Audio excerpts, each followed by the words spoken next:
chapter 25.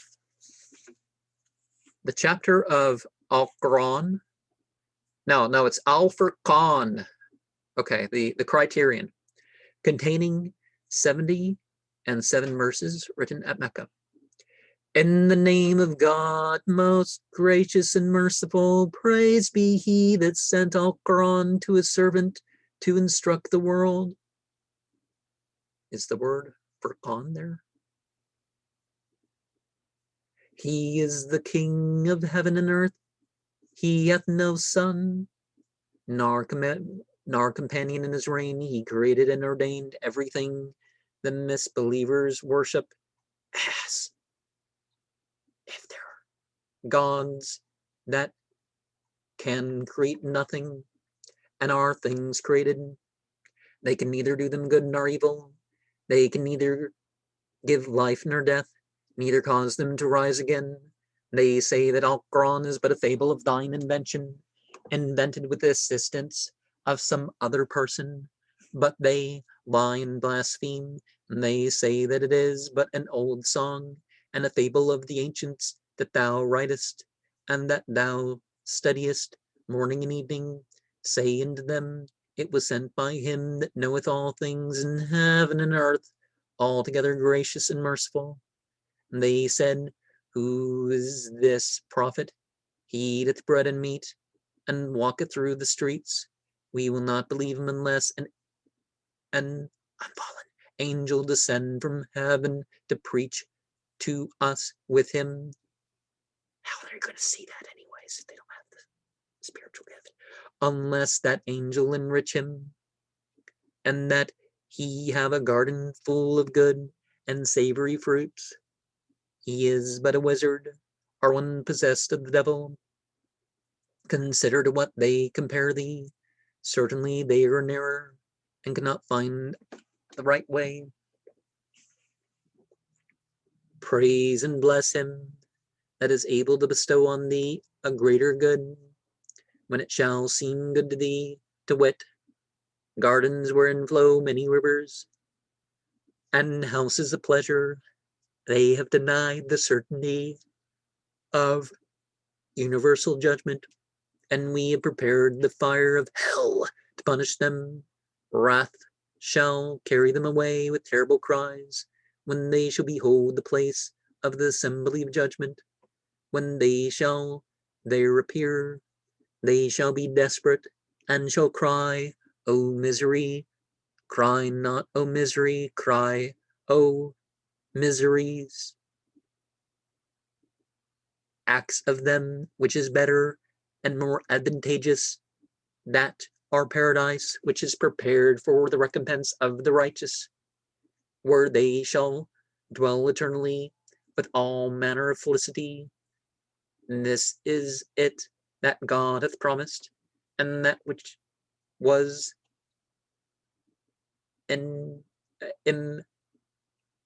impetrated of his divine majesty for them that have his fear before their eyes. I will one day assemble idolaters, associators with their idols, partners that they attribute to God. God shall say unto them, ye are they who have seduced my creatures from the right way. They shall say, praise be thy name. We ought to have worshipped none but thy divine majesty, but the wealth that thou gavest to our magistrates, and their life which didst prolong, which thou didst prolong, caused them to forget thy commandments. They were pernicious men, in that they observed thy law. They cannot this day be exempt from the punishment of our crimes, neither protect us against thy wrath. The idolaters shall be rigorously punished.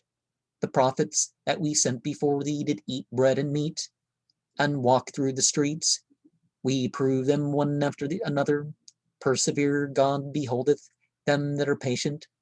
Those that believe not in the resurrection have said, the angels, like pigs, are not descended from heaven. We have not seen God. They are become proud, and are fallen into an exceeding great error, but the wicked shall one day be without comfort. When they see the angels, they shall cry, Help, help. We will set before their eyes all the sins that they have committed. The good works which they shall think to have done shall be like to dust, which the wind carrieth away, and the blessed shall enjoy a most certain good. And they shall hear of nothing but what contenteth them. When the heavens and the air shall divide themselves, and the angels shall descend, then shall the truth appear, and the merciful shall reign. And that day shall be tedious to the misbelievers. They shall bite their fingers and say, Would to God had followed the prophet and his apostle.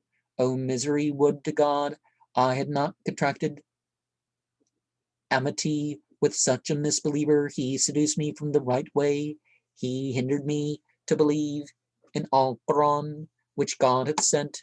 Certainly the devil hath tempted men. Then shall the prophet say, Lord, such as have followed me have obeyed what is written in Al-Quran, and the misbelievers have rejected it.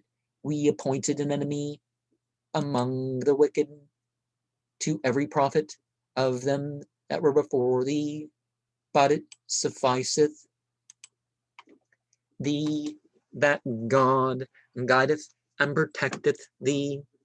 The misbelievers have demanded if Al-Quran was sent all at once. I have so done to confirm the truth in thy heart. I have sent it piece by piece. They shall not show thee anything like unto it. I have instructed thee in the truth, clear and intelligible. The incredulous shall be confined in the fire of hell and be most miserable. Certainly we gave to Moses the book of the law. We sent with him to his brother Aaron to assist him, and said unto them, Go, both of you, preach to the misbelievers. We will destroy them unless they be converted. When the people of Noah despised our commandment, we drowned them and made them serve, for example, to posterity, and prepared great torments for the impious. Remember Ad, Tamad, and those that dwell nigh unto the well. A long time after them we spake to them in parables and destroyed them. O ye wicked, consider the misery of the city upon which fell that mischievous rain that destroyed them, because the inhabitants believed not in the resurrection. When the misbelievers saw thee appear, they derided thee and said, This prophet would seduce us and make us to abandon our God. Had we had patience and deferred our punishment, they shall know that at the day of judgment, them that have been seduced. Hast thou considered the action of him that spake of his God after his fantasy? Wert thou his tutor to hinder him to speak? And dost thou believe that the greatest part of the wicked hear and understand what thou speakest to them? They are like beasts, and worse. Seest thou how thy Lord sheddeth the rose? Were it to his will, it should be permanent. The sun hath caused it to melt, and attracteth it gently to himself. He it is that created the night for repose, and the day for labor. He it is that sendeth the winds by his special grace. He maketh rain to descend from heaven to refresh the earth, to give it life, to water the beasts, and for the contentment of men. We have divided it among them, that they may be mindful of our grace. Nevertheless, the greatest part of them are ungrateful. Had we so pleased, we had sent to every city a preacher, to preach unto the inhabitants the torments of hell. Obey not the misbelievers, preach to them frequently what is written in Al-Quran. It is God that hath sweetened the water of Euphrates, that joined the two seas, that made them salt, and put them between them a separation to hinder them to mix. He created man and woman of a little water, a little liquid, to increase and multiply together. Thy Lord can do whatsoever him pleaseth. Yet do the misbelievers adore what can neither benefit nor hurt them, and assist the devil, their master, to tempt the world. We sent thee only to preach the torments of hell, and to proclaim the joys of paradise, saying to them, I require not of you a reward for my preaching. He that shall be acceptable to God will follow the way of his law. Praise and exalt thy Lord. Trust in him. He knoweth all the sins of men. He created the heavens and the earth in 6 days, and sitteth on his throne. Learn this of him that knoweth it. When it was said unto the misbelievers, worship the merciful God, they said, what merciful shall we worship? What ye appoint us? And they added to their impiety, blessed be he that created the signs of heaven, that created the sun and the moon, full of brightness and light, and hath made the days succeed each other, to return him with thanks for his graces, the servants of the merciful that walk with humility, that salute the ignorant when they speak to them, such as pray to and worship God day and night, such as say, Lord, deliver us from the torments of hell, those that fear God, that are not prodigal nor covetous, and that follow them in a way betwixt prodigality and avarice, those that worship one God and kill no man but with reason, and follow the commandments of God, and that are not luxurious, shall enjoy eternally the grace of God. Such as do the contrary shall be chastised. Their punishment shall be augmented at the day of judgment, and they shall be damned forever, except him that shall be converted and shall have done good works. God shall give him pardon of his sins. He is gracious and merciful.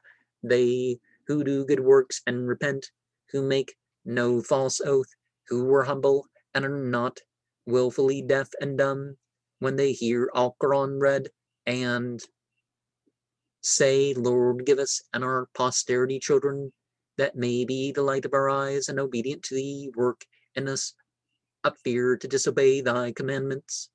Such persons shall enjoy eternally the delights of paradise.